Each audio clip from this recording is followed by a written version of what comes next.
Gina is a news media executive and state and national award-winning investigative journalist. Let me have you stand up for a sec. Let them look at you.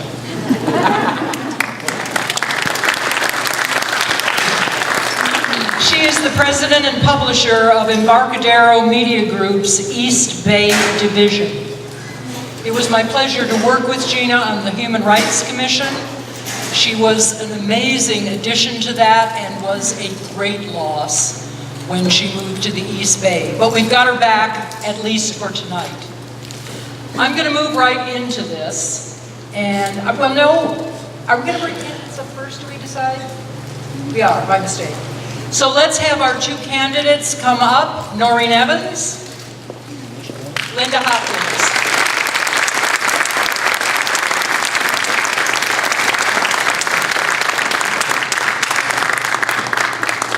Thank you both for being here tonight.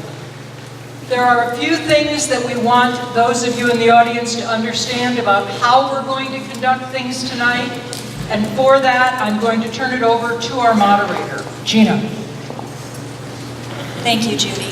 And thank you to the candidates for participating in tonight's forum. This is an excellent opportunity for the voters to learn who you are and your positions on the issues.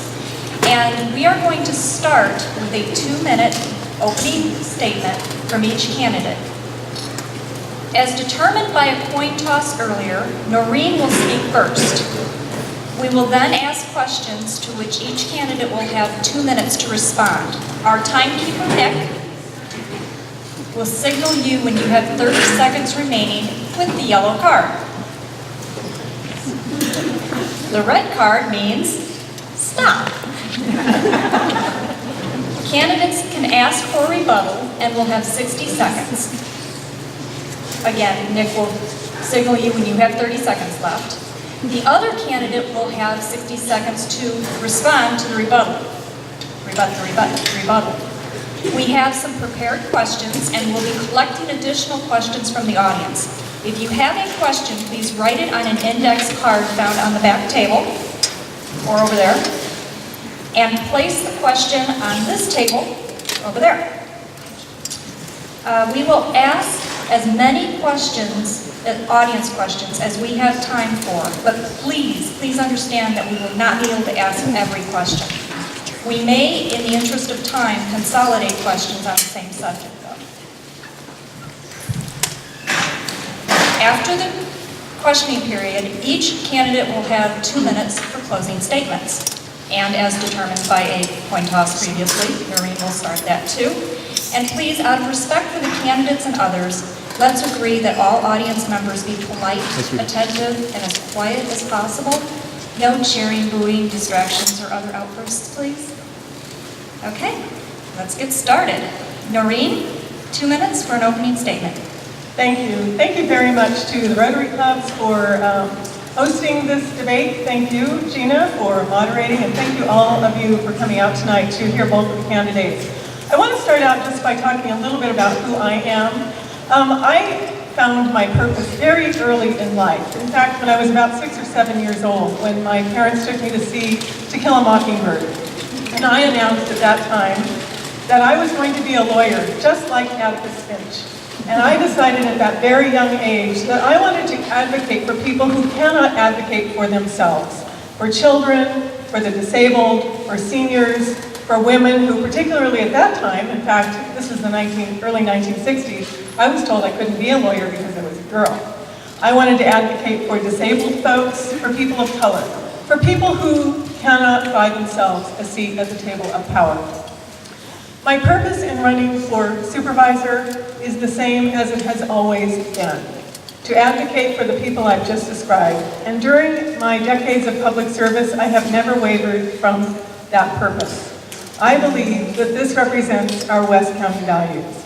And I want to stop right here and mention something that's very disturbing to me.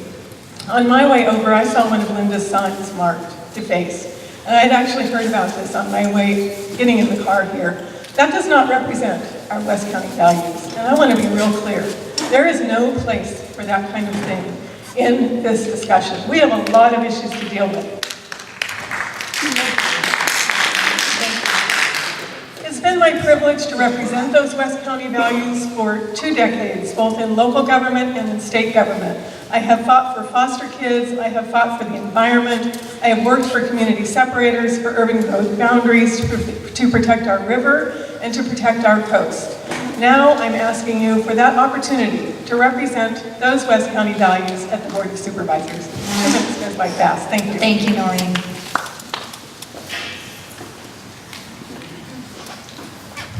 Does that work? Yep. All right, fantastic. Hello, thank you all so much for coming this evening, and also thank you to the Rotary Club for hosting. It's a fantastic venue. It feels like it's warming up, at least they've got a vent over me, and thank you so much for coming out on this rainy night. I'm sure you would rather have been there, in front of your fireplace with a loved one, but thank you for being here. I'd like to give a brief introduction to why I am running for supervisor. For the past 10 years, I've been a grassroots, community-based policy advocate on behalf of small family farms. I've also been an organic farmer and a community journalist working for Sonoma West Publishers.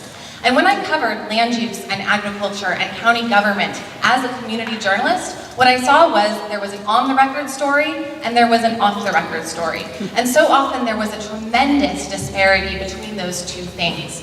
I saw decisions being made behind closed doors that really shouldn't be. And so it's really truly transparency and a desire for transparency and a more participatory government that is driving me to run for supervisor. I do not want to go and join the establishment and become part of the establishment. I actually want to go and change the establishment. And I want to do that through a number of new policy ideas. We have so many problems that have been just, cans kicked down the road for 20, 30 years, things that have not changed. The issues of wastewater in the lower Russian River, the issues of homeless encampments along the lower Russian River, and the huge crisis of affordability that is facing our county today. I believe that we need a fresh perspective and a new approach and new ideas to solve these long-standing problems. And I look forward to working very hard to accomplish those things on the Board of Supervisors. Since I think I have 10 seconds left, I'm going to briefly introduce the idea of a community improvement district and neighborhood action team, which hopefully I'll get to elaborate on later on this evening. But basically, I want to create a county government that actually invites every single person sitting in these seats today to participate in the process of self-governance. Thank you. Thank you very much. Okay. So since Noreen started our opening statements, we're going to start with Lynda on the first question. So you're up again. Please share with us what you believe to be the 2 greatest strengths of your opponent. That is a first. I am very impressed. We've been through how many forums, and at what point have we actually asked that question? Well, I think that it's very safe to say that Noreen has a tremendous amount of experience that she brings to the table, and connections to established political leaders. That is an area that I've been to work on. That I've reached out to a lot of local leaders to sit down with them and introduce myself. Noreen doesn't have to do that because she's already known them for decades. I would say that the other strength is a tremendous amount of knowledge of state-level politics. Whenever there's a question that's asked about a state bill, she always nails it because I think that she watches that level of politics very closely, having been in it for more than a decade. Whereas my focus tends to be really county, really very local, in particular unincorporated. So I would say that those are her 2 strengths. Okay, thank you. Noreen? Thank you very much, Lynda. I appreciate that. I would say, because we have campaigned side by side now for 10 months, Lynda's very passionate about a lot of things, and she expresses that passion very, very well, very articulately. And she's also very smart. She's a fast learner, good speaker, and I think has learned a whole lot about county government and our communities in the past 10 months. So she's a quick study, and I think that's a real asset in any endeavor that she plans to go into. Thank you. Including and kudos to both of you for thinking fast on your feet. Okay, so Noreen, we're going to start with you on this question.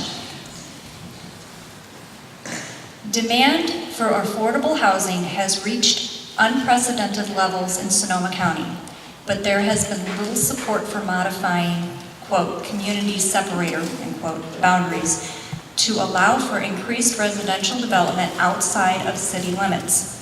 Do you favor spending county funds to support building of affordable housing within the county's cities? Yes, that's a very easy answer, easy question for me to answer.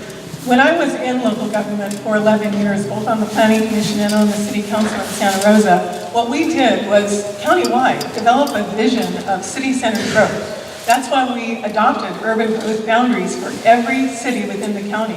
That's also why we adopted the original community separators, which are going to be on your ballot for renewal this November because they've been in place for 20 years now. So the concept of development and growth within the county really is development within urban centers. And these are places where services already exist by and large. Sewer, water, streets, schools, etc. So that development in those urban centers not only preserves our open space and our agricultural lands, but it's also much less expensive to build because the infrastructure is already there, and it's much less expensive for people to live there because they don't require so much in the way of cars and other transportation.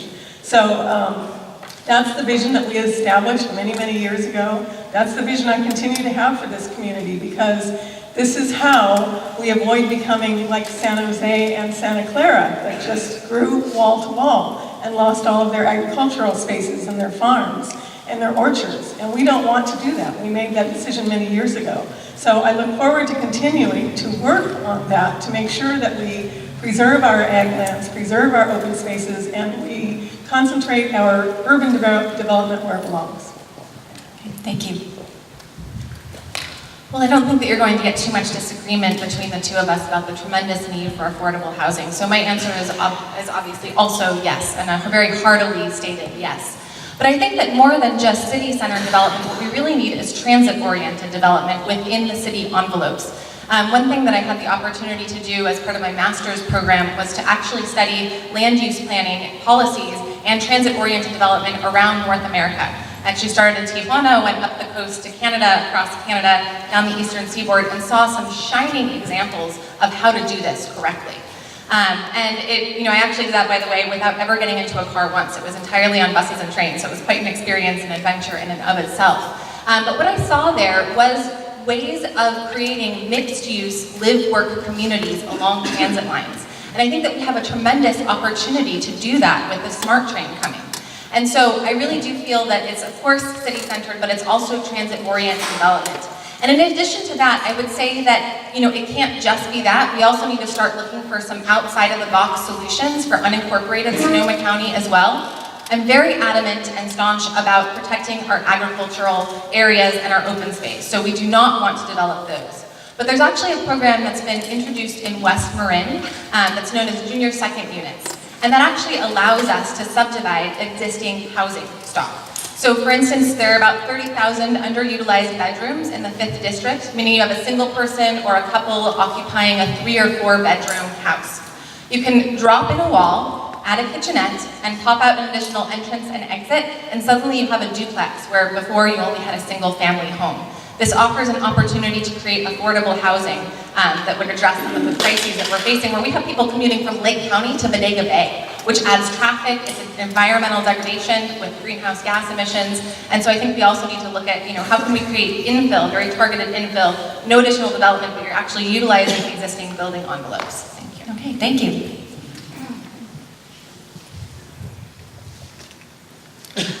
Okay, we are back to Lynda starting. What do you believe is the primary environmental challenge facing West County in the next 2 years? Oh gosh. In the next 2 years, I would say that it is the health of the Russian River, which is failing, has been failing for decades. Again, we are considered impaired by every single metric that the Regional Water Quality Control Board has, which means that the bacterial counts are too high, the sediment loads are too great, and the temperatures are too high. I am very concerned about the issuance of the draft EIR for low flows in the Russian River, and there is a possibility that this low flow will exacerbate the existing conditions that we see, which are what is known as biostimulatory conditions. That means, again, you've got too much nutrients, too high temperatures, you wind up with an overgrowth of two different types of algae. One's actually not a true algae, it's a cyanobacteria, which is poisonous and toxic to humans as well as pets. And the other is traditional algae. And both of those can actually create not only dangerous conditions, but hypoxic and anoxic conditions in the lower Russian River. So I am very concerned about the sediment loads and the nutrients in the Russian River. And then on top of that, this sort of low flow exacerbating those existing conditions. I think we really need to work with agriculture to develop nutrient management plans to reduce the nutrient runoff into our tributaries and into our Russian River corridor. And we also need to continue to work with things like VESCO, the Vineyard Erosion Sediment Control Ordinance, which sort of regulates essentially trying to do just that, reduce the sediment load into our tributaries and Russian River, make sure that it's doing its job, and then look at applying that particularly to cannabis as it comes online. And even possibly what I do as a food farmer, and making sure that we have agricultural best practices as part of our sustainability initiatives going forward. Thank you. And Noreen, what do you believe is the primary environmental challenge facing West County in the next 2 years? So I think we actually have a whole host of environmental issues that we need to address. One, as Lynda mentioned, is the ongoing impairment of the health of the Russian River, and not just by the low flow proposal, but also by continued gravel mining. Many of you here may remember that we fought a hard-won battle in the early 2000s to get in-stream gravel mining out of the Russian River. Well, unfortunately, just a few years ago, the Board of Supervisors agreed to a new contract to allow SIR Industries, which is participating in this campaign, to go back and actually mine 350,000 tons of gravel per year out of the river. The Russian Riverkeeper sued them and reduced that by half, but it's an ongoing challenge. Another environmental challenge we have is the protection of our coastal zone. The California Coastal Commission has made it very clear they do not intend to fully enforce the California Coastal Act. So it's now up to the 5th District Supervisor, whoever that may be, to enforce our laws with respect to coastal protection. The coast, being a very fragile ecosystem and a very unique one, is worthy of our protection. Once it's gone, it's gone. We don't get it back. So the county is currently in the process of updating its local coastal plan. That's the chapter of our general plan that sets policies and goals for development along the coast for the next 20 years. Again, the 5th District Supervisor voting on that is critically important. We need to prevent over-concentration of wineries and event centers like it happened in other parts of the county. We need to stop cutting down our forests, such as is happening along the Wallala River right now. So there's a couple of the issues. Forestry conversion to vineyards is another ongoing challenge for this community. And climate change, of course, we can't forget to address climate change. It's not only an environmental issue, it's a social issue and potentially a disaster if we don't do what we need to do to respond. Okay, thank you. And I'm sure you're picking up the pattern here. We're back to Noreen.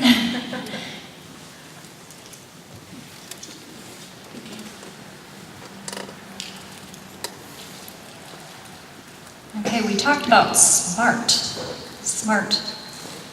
So how do you feel about the proposed fare structure adopted by the SMART board if you were to become a Sonoma County representative on the SMART board? What changes, if any, would you propose to this initial fare structure? Well, thank you for bringing SMART up, because I actually wanted to ask for a little bit more time in response to the earlier question. SMART is something I've been working on for many, many years. In fact, I was part of the, you may remember, I think it was on the ballot 3 or 4 times before we actually got the tax passed by both Sonoma and Marin counties. I was part of the final and successful campaign to finally get it adopted by both counties. Also, when I was in the state legislature, I got $10 million of state funding to finish the rail line up to the airport. So you will be able to eventually take that train up to the airport and not have to get in your car. With respect to the fare structure, I hate to second guess my friends and colleagues on that board, but I think $19 round trip is just way too high. It's way too high. That structure needs to come down. I think everybody is probably in agreement. I assume that Lynda is as well. It's much too high for commuters, it's much too high for families, it's much too high for anybody that wants to use that. And we want to encourage people to get out of their cars, not discourage it. The other thing I would add is, yes, we need to build housing. In fact, housing is planned around all of the transit stops. But we also need to do a better job of coordinating our public transportation with that rail line so that you can take a bus or you can ride your bike to the station and park your bike or take the bus and get off and not have to drive your car. In fact, the way that the rail stations are set up right now is to have limited parking, which is going to be a bit of getting used to for us because we are so car-centric in our culture. But the idea is to encourage people to take buses, but we have to be able to provide that bus transit for people to use. May I follow up and ask for a little clarification? I totally appreciate the $19 round trip being expensive. How would you go about addressing the obstacles to lowering that fare? Well, so I think it depends on what those obstacles are. One of those obstacles is that there is often a belief that public transit should somehow pay for itself. Nowhere in the world does public transit pay for itself. The fares that we pay do not sustain all of the operation and maintenance costs of our public transit. It just doesn't happen. And in fact, when you look at your car, even though you pay gasoline tax, what you're paying in gasoline tax isn't sufficient to pay for all of the maintenance and all of the roads and all of the policing and everything else that goes into us being able to get in our cars and drive. So we have to first address that thinking that public transit has to cover all of its costs through the fare box. Okay, thank you. Same Lynda, question? All right. Same question, and I'd also like you to please take the extra time to expand on how you would, if you agree that the fares are. Yeah, I absolutely agree that the fares are way too expensive. My husband and I would be the first people to happily jump on the train and go down to see a Giants game and to take our 2 kids, but we're literally priced out of that possibility. 2 things when it comes to transit. The biggest impediments to users taking transit are number one is whether or not you have sidewalks near your house and near your bus stops. If you don't have sidewalks, you don't take transit, period. Number 2 is the number of transfers. So the more transfers there are, the less likely you are to take transit. And so those are my 2 big concerns when I think about West County being able to utilize the SMART train. Because number one, actually, even in areas that are very urban, we have these odd unincorporated county pockets in Moreland and Roseland. They have no sidewalks. Children and pedestrians have no ability to safely get to those bus stops in order to take a bus to get to the SMART train. And I completely agree with Noreen that we do need better coordination between the City of Santa Rosa, the county's transit department, and the SMART train in terms of really bringing all of those entities together to work on schedules that coordinate with one another. So sidewalks are a big problem. I am also concerned by the lack of parking because, again, that is one more impediment to people utilizing the train. And so we really need to make sure that there's not just bus service and sort of shuttle service from existing parking lots, but that it's regular and frequent, and people have an ability to expect and for it to be there actually on time. There's actually some interesting technology that can be utilized with that where you can actually have updates on your smartphone and things like that so that you know exactly when your bus will be arriving. With respect to the cost question, I will say that both Supervisor Shirley Zane and Supervisor David Rabbit went to bat for us. They argued for a lower fare structure. They did not get it. So I think that the supervisors did as much as they could, and at the end of the day, unfortunately, they were outvoted. But I concur with Noreen, actually, the highest sort of transit fare recovery is New York City, and they're in the 90s. And think about how many people in New York City live without a car. If they can't hit 100% fare recovery, no one is going to hit 100% fare recovery. Okay, thank you. Okay, Lynda, you're up again. Still thinking back to the good old days when we had 5 people and you got to breathe in between. Well, at least it's not 27, because that would not be good. So since we're talking about parking and such and SMART, we seem to be fighting a losing battle with infrastructure issues. How can we best combine existing and potential resources to address this? That's a great question. So I assume that you were discussing the horrible, abysmal, just awful state of our roads, which just really, truly feel like a jaw-clenching experience no matter where you go in West County. I do think I will actually give the existing Board of Supervisors credit.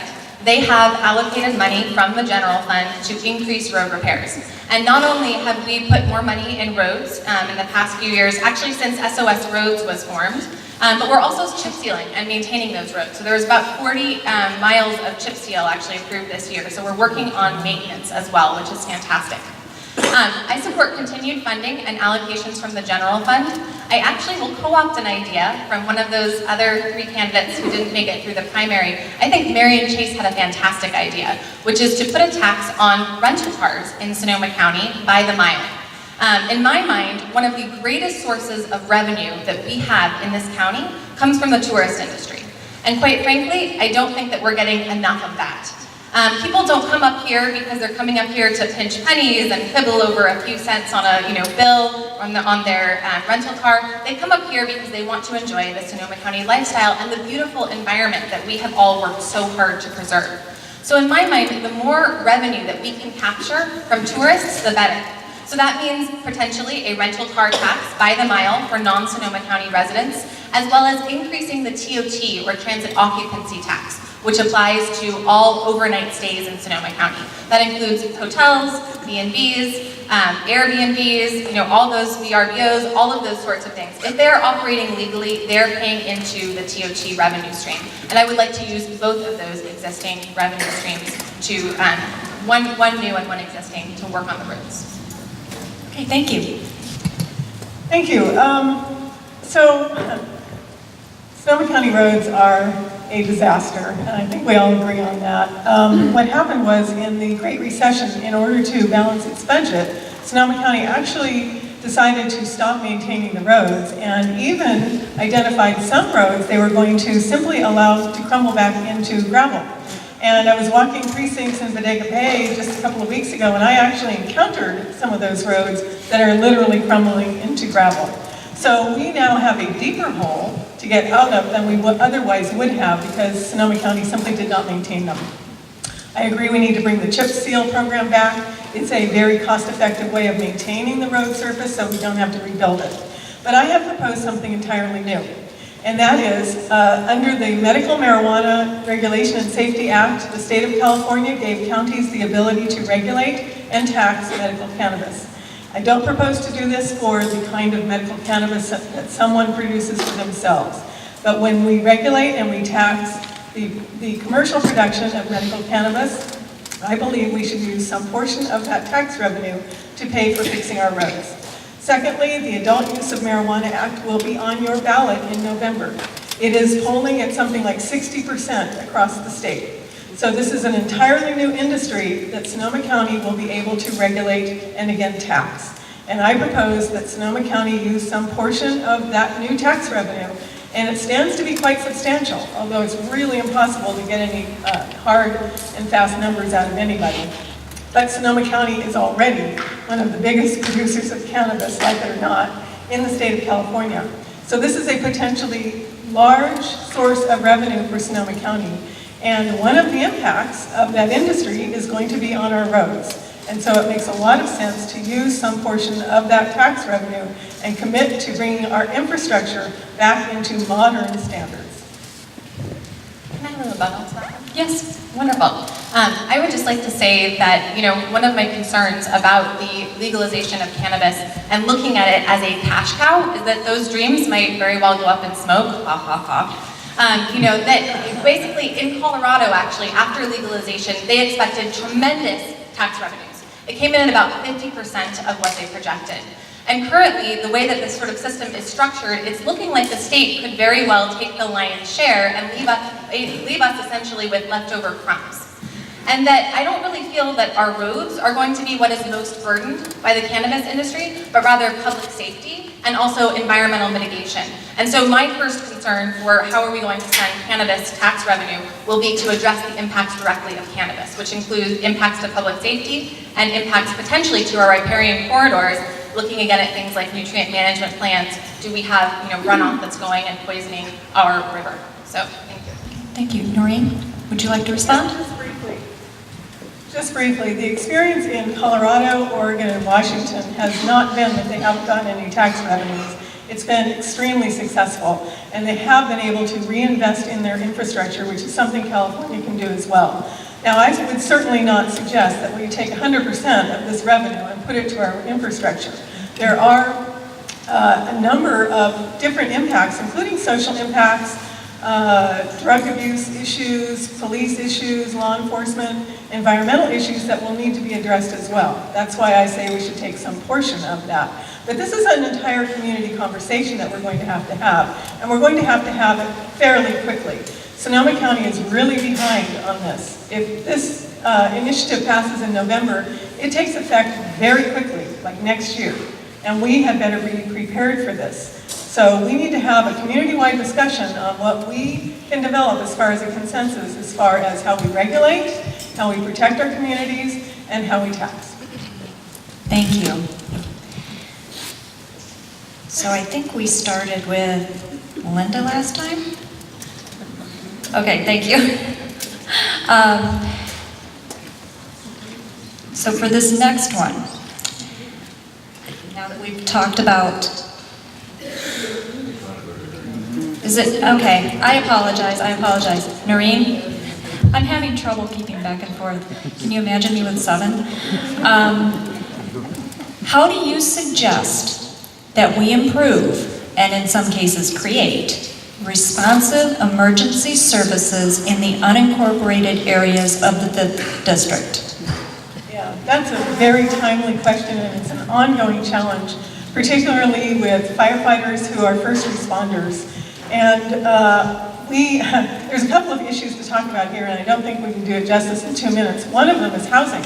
The cost of housing is so expensive that places like Bodega Bay and others in the unincorporated areas are losing volunteer firefighters, and because they cannot afford to live in the communities they want to serve. So that's a big challenge, and one that we need to address. With respect to the actual provision of firefighting services, though, we have a lot of special districts that are very outmoded. We adopted these districts, and they tax and they self-assess to provide emergency services at a time when our communities were very different. What's happening, particularly on the coast right now, is those firefighters are first responders to all emergencies along the coast, including things like people getting swept out to sea, people getting stranded on cliffs on the ocean, people being hurt in state parks. And at the same time, we've taken a lot of their properties that would otherwise have been assessed and paid taxes, and we put it into open space protection or state parks or regional parks, and they're no longer paying the taxes. So essentially, our state and regional agencies are getting off the hook, and they're getting these services for free. So one of the things I believe I can do as a supervisor is to negotiate with those state agencies and negotiate with those other regional agencies and make sure that they are paying their share, their fair share. Okay, thank you. Lynda. I agree that emergency services are one of the most pressing issues that we face in the unincorporated 5th District, particularly in the light of climate change, when we are facing, forests that are ever more parched and rising sea levels, and the potential for catastrophic rainstorms amidst a prolonged drought that could lead to very serious flooding conditions in the Russian River Valley. I have proposed the creation of a community improvement district, actually 2, one along the Russian River corridor and one along the coast.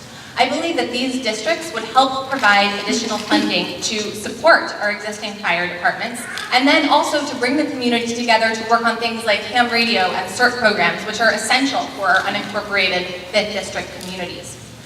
One thing that I will note, Noreen brought up Bodega Bay, which is a fantastic example. All the residents of Bodega Bay pay $525 per parcel to their fire district, and yet their fire district actually responds to about 80% of the calls for tourists. So they're essentially subsidizing the tourist industry, and yet they don't receive the benefits of tourist industry revenue. What they get is maybe a $20,000 grant, maybe from year to year, to supplement their fire department. And by the way, their firefighters, again, can't afford to live in Bodega Bay, are some of actually the lowest paid firefighters in the entire state.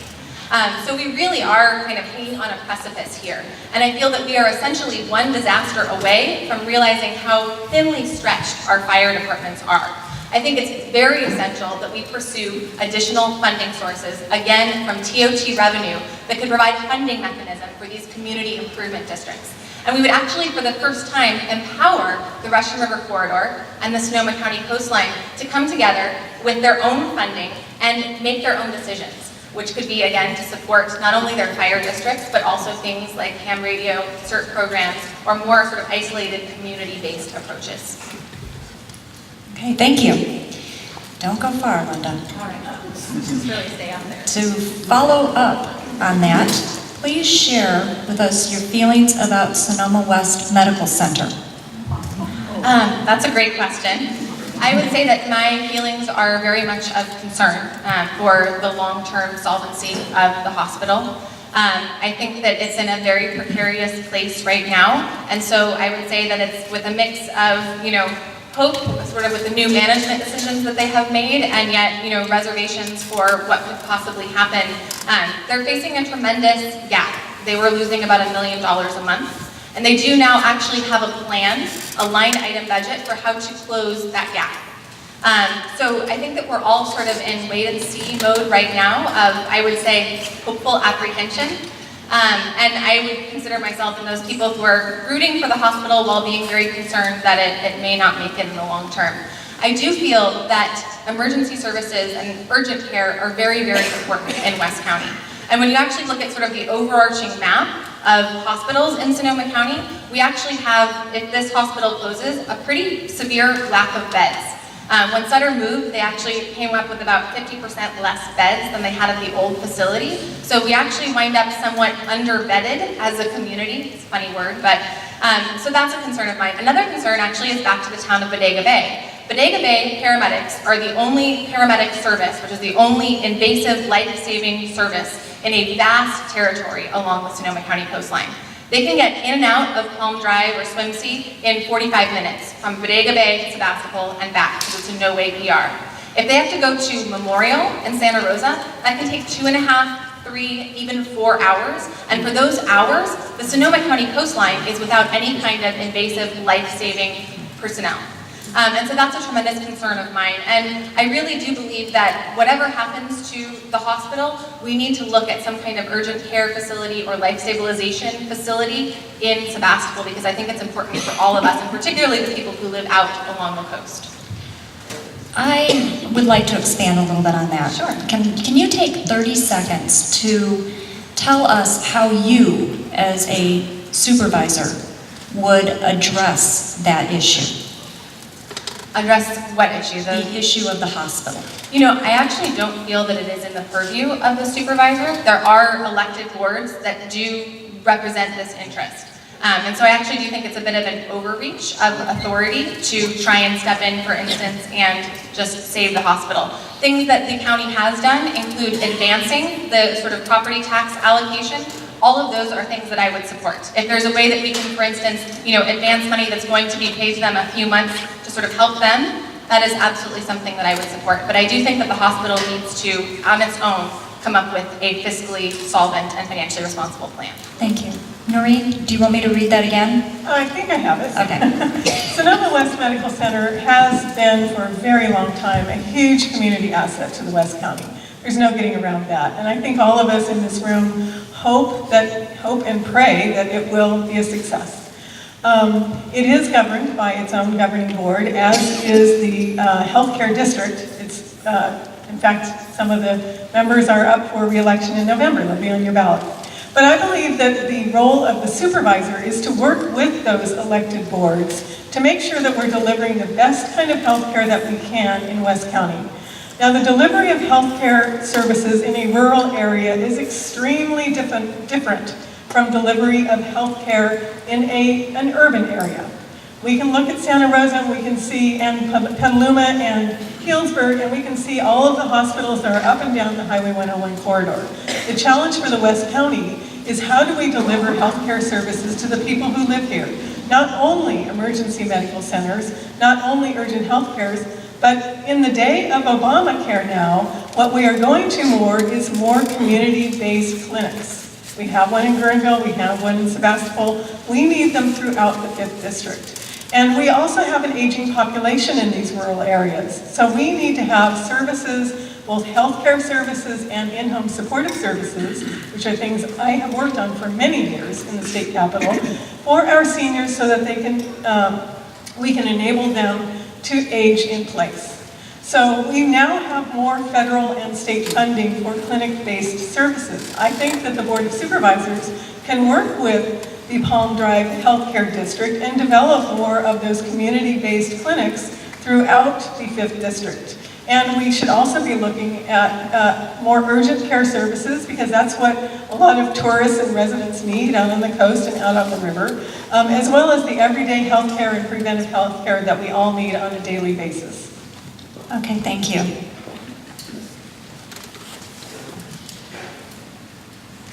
Okay, while we're talking about costs and infrastructure, etc., Noreen, how can we best deal with rising pension costs while still retaining talented leaders? Therein lies the challenge.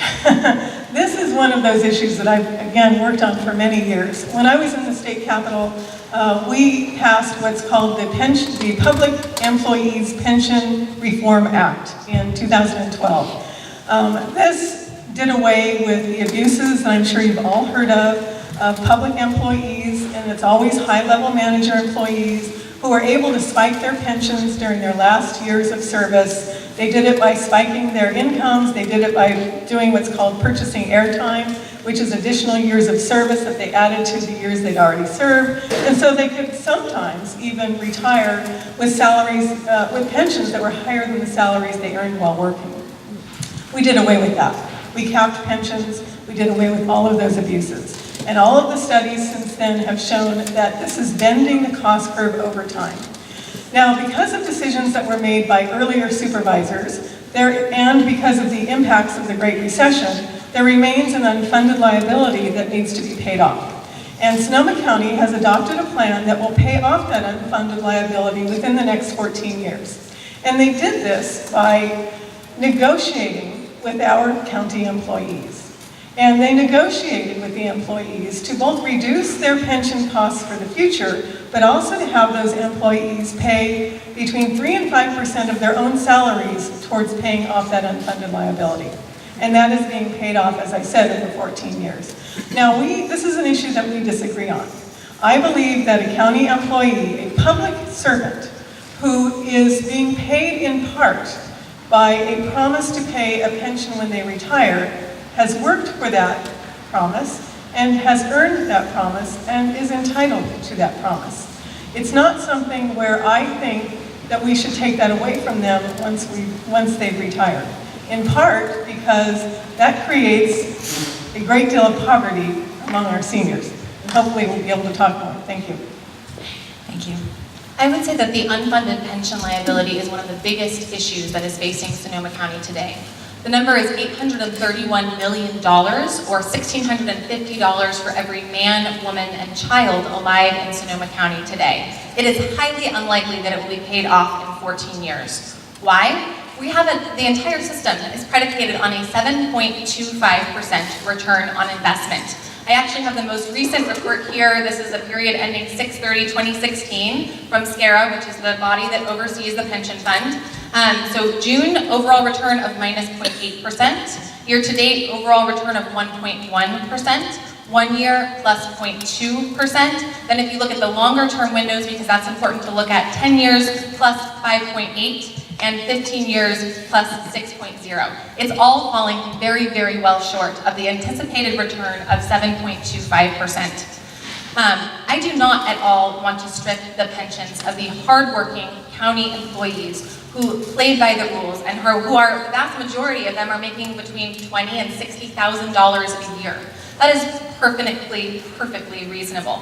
However, there was actually a recent court case that was made in Marin. The decision came out that the California rule, meaning that basically pensions are sacrosanct and you can't touch them. They're essentially a sort of, written contract that cannot be violated. that actually you only have a right to a reasonable pension and not any pension. And I don't think that it's actually creating poverty to look at a pension of someone like Rod Dole, who makes more than $300,000 per year of taxpayer dollars.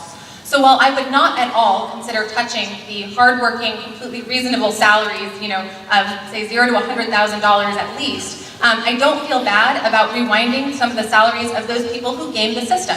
Because what they did was they bought airtime, which means that they bought years of service that they didn't actually do. They spiked by cashing in all of their vacation and sick hours, and so they really gamed the system.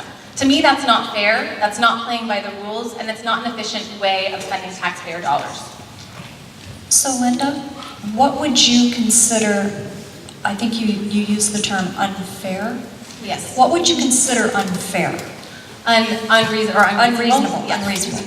I would say that $300,000 is squarely in the unreasonable category. I would say that anything over, say, 150 is very, very suspect in the reasonable category to me. So I think that, establishing some kind of a cap or essentially a percentage where, you receive 100% of your pension, we will not touch it up to $100,000.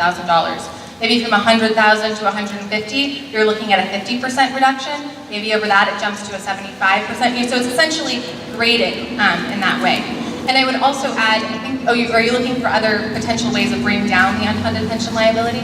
Sure. When we sit down at the negotiating table, we really need to look at not increasing pensionable salaries. So that means by providing ancillary things to attract and retain and recruit qualified employees, things like free SMART training passes, or perhaps vouchers for affordable housing or for cost of living. So there are actually ways that you can attract qualified employees without skyrocketing up that pension liability. Thank you. Noreen, would you like to? Yeah, thank you. The problem is there aren't enough Rod Doles to pay off that unfunded liability.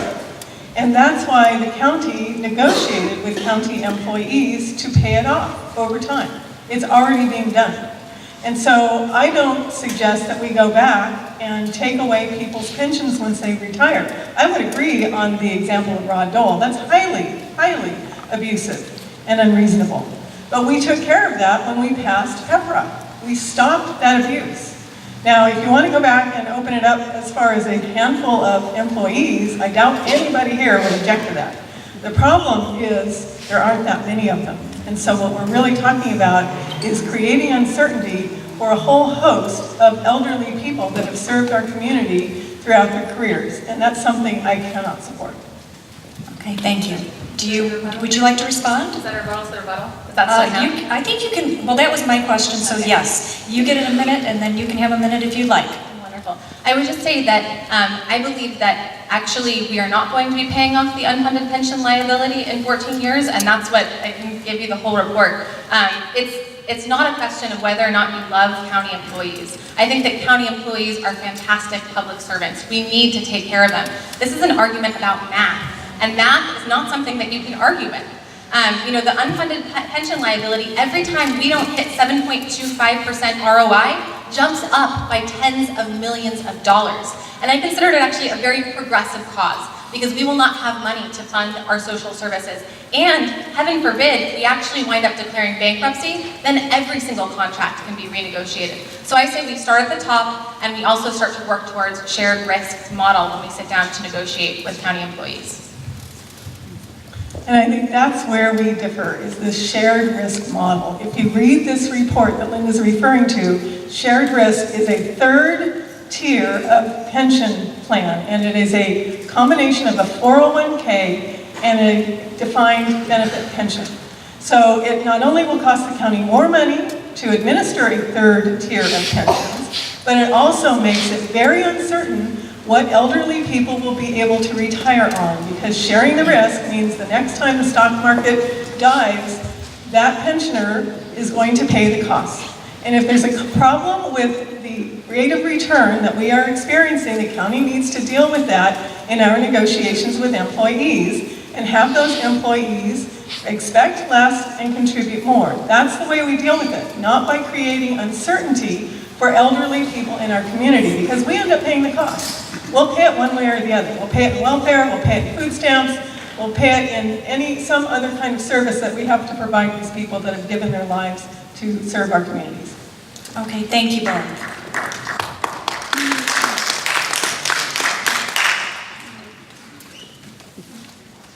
Noreen. What does the future hold for immigrants in Sonoma County, and how do you intend to support that future? Well, I think the future of immigrants really is the future of us all. We are all, unless you're Native American here, we are all immigrants in one form or another. And immigration has brought great diversity and great strength to our communities. The challenge for immigrants is no different than the challenge for any of us, and that is finding housing and well-paying jobs. And I'm hoping we'll have more conversation on the housing issue because we're at a crisis in this community. We have people being thrown out of their homes in the city of Santa Rosa and other places because they can't afford to pay the rent. We have a less than 1% vacancy rate in this community, which means if you lose your home, there's literally nowhere for you to go. I encounter homeless people every day who tell me, I have a Section 8 voucher and I can't find a landlord who will take it. So housing is at a crisis right now, and one of the things that Santa Rosa has tried to do is to adopt a rent stabilization ordinance to stop landlords from massively increasing rents and throwing people out because they can't pay it. And we've seen this happen over and over and over again in the last couple of years. Unfortunately, there was a petition that was filed by anti-rent control people, and they have stopped the application of that ordinance. So I just heard a story yesterday that somebody's rent is being increased by 30%, and she has to leave her apartment because she can't afford it. So housing is probably the #1 challenge for an immigrant in our community today. The flip side of that issue is that we don't pay enough income for people to be able to afford to live here when they work here. So that's another thing we have got to come to grips with as a community. Should we have a minimum wage for our communities? That's been discussed. The county has adopted a living wage ordinance for its own workers and for workers that contract with the county. We need to expand that. Fair wages for farm workers, because a lot of immigrants are farm workers, and I supported the farm worker overtime bill.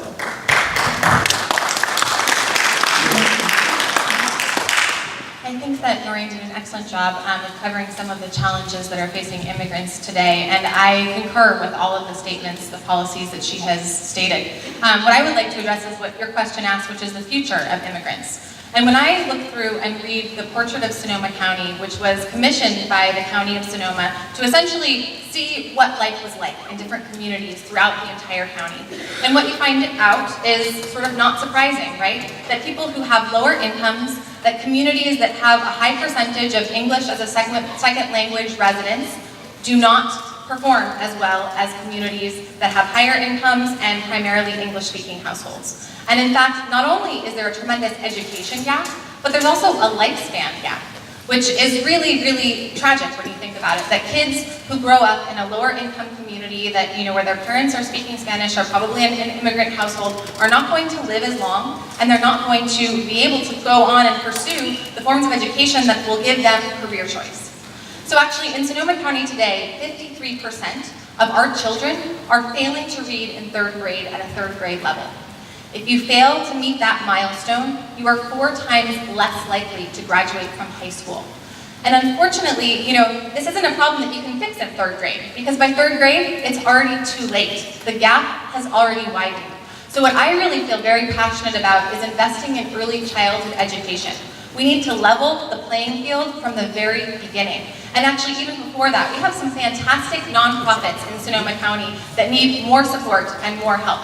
Nonprofits that work on maternal education, so that you reach out to young mothers as soon as their children are born and remind them that, look, even though your child doesn't sleep, all they do is eat and poop and cry, you should actually be reading to them. You should actually be talking to them, because so many of those linguistic skills are actually made in the first couple of years of life. And so we really need to work to make sure our children have the building blocks to go on and achieve their dreams and goals. Thank you. Noreen, would you like to respond? Yeah, I just wanted to finish up with my thought about the farm worker overtime bill. This came to the state legislature in 2012, and I supported it then. It didn't pass. It passed this year finally after many, many years of struggle. This is something that affects immigrants immediately, how much we pay them, whether we require them to work 60 hours a week during the middle of the night and not pay them overtime. And I will tell you, it was not an easy stand for me to take. And this goes back to my opening statement to you, representing West County values. It did not endear me to the Farm Bureau. It did not endear me to the wine industry here, which is why they're working so hard against me in this campaign. But it was the right thing to do. And that's why I'm running for supervisor, because those decisions are tough ones to make. But somebody's got to stand up for our West County values. And I could not have done that if I didn't believe that you had my back at every moment, because I knew that I was going up against some very, very strong interests. And I still am. But that's what brings me here today. Thank you. Would you like to respond? Absolutely. I would just say that I absolutely support overtime wages for overtime work. I absolutely support a $15 an hour minimum wage for all employees, which are all now state law, which is very, very exciting. I also believe in supporting small farmers as they make this transition, because guess what? It's actually going to be easier for the big guys than it is for the small guys. So that's why I think that not only do we need to support these initiatives, we also then need to go to our small farmers and say, hey, what can we do to help you stay in business so that you don't get gobbled up by essentially corporate farms? And so I support things like environmental initiatives. We actually have an environmental initiative that was just signed into law that is actually going to allow us to pay farmers for the carbon that they sequester. So there are sort of outside of the box thinking approaches where we can actually invest in local, small scale green businesses and help them to achieve things like living wage and overtime pay for overtime work. Okay, thank you. We are going to take a little break. Let's say 10 minutes. Be back at 7:10, and we will start again. Thank you.